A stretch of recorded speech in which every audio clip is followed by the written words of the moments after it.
नमस्कार, मैं हूं डॉक्टर वरुण प्रभा और स्वागत करती हूं सभी लोगों का अपने इस चैनल पर। आज की इस वीडियो में हम बात करने वाले हैं एलर्जी ब्लड टेस्ट के बारे में। ये जो टेस्ट होता है इसको ब्लड पे किया जाता है और इसके द्वारा समझा जाता है हमारे अगर शरीर में एलर्जी है उसके बारे में। एक्चुअली जो एलर्जीज़ होती हैं ये बड़ी कॉमन होती हैं और कई बारी काफ़ी क्रोनिक होती हैं।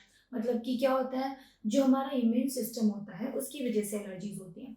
तो जो इम्यून सिस्टम हमारा जो इन्फेक्शियस एजेंट्स होते हैं जैसे कि वायरस है, बैक्टीरिया है या और भी कोई इन्फेक्शियस एजेंट, उनके साथ फाइट करते हैं। कई बारी क्या होता है कि जो हार्मलेस चीज़ें होती हैं जैसे कि कई बारी धूल के कण हैं या फिर पॉलन है, उसके अगेंस्ट भी इम्यून सिस्टम थोड़ा-सा जो होता है वो एक्टिव हो जाता है और वो आईजीई यानी कि इम्यूनोग्लोबुलिन ई बनाने लगता है। इन कंडीशंस में एलर्जीज़ हो जाती हैं। तो जो ये टेस्ट होता है ब्लड एलर्जी टेस्ट, इसके द्वारा हम जो शरीर में आईजीई की मात्रा को जाँचते हैं और समझते हैं कि एलर्जी है या नहीं है। तो आज के इस वीडियो में हम इसी टेस्ट के बारे में डिस्कस करने वाले हैं। लेकिन आगे बढ़ने से पहले अगर अभी तक आपने हमारे चैनल अगर सब्सक्राइब नहीं किया है तो जल्दी से जल्दी करें, ताकि आपको कोई भी अपडेट मिस ना हो और मैं आप तक ऐसे ही अलग-अलग मेडिकल टेस्ट और इन्वेस्टिगेशंस की जानकारियाँ पहुँचाती रहूँ।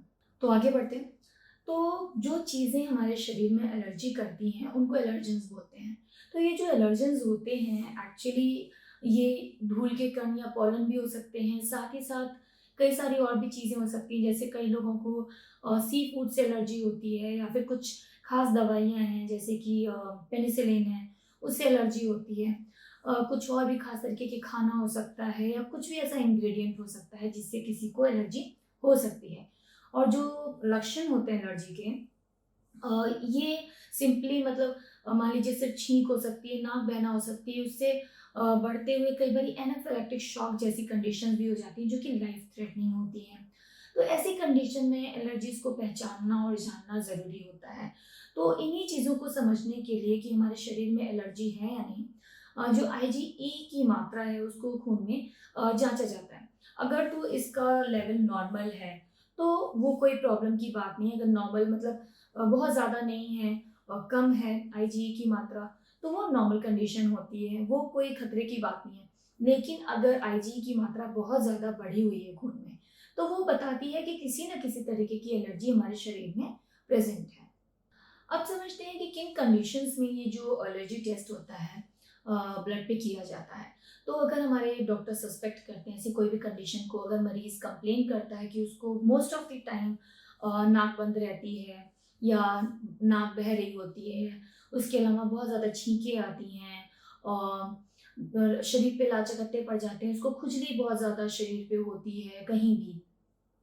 तो उसके अलावा साथ ही साथ मैंने जैसे कि बताया कि शरीर पे लाल उभरे हुए चकत्ते पड़ जाते हैं।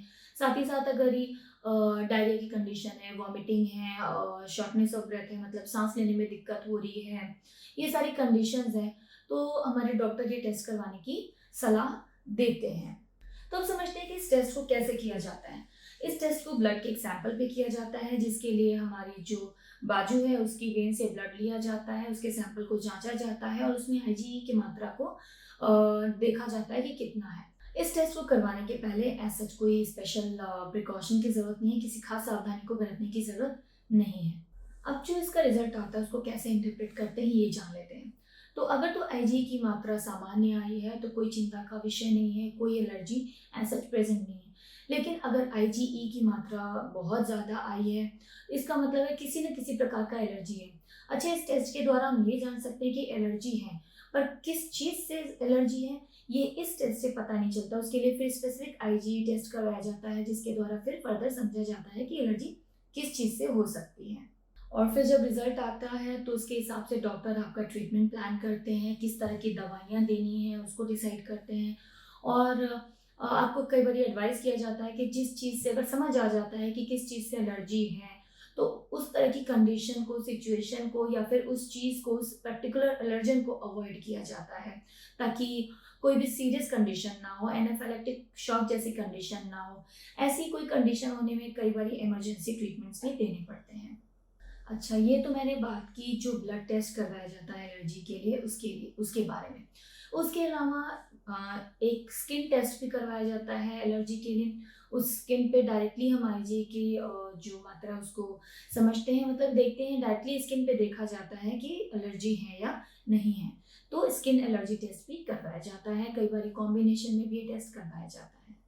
तो ये जो सारे टेस्ट हैं, जैसा कि मैं हमेशा अपने वीडियो में बोलती हूँ कि कोई भी टेस्ट करवाते हैं तो हमेशा आप एक अच्छे लैब से करवाइए, एक रिलायबल लैब से करवाइए।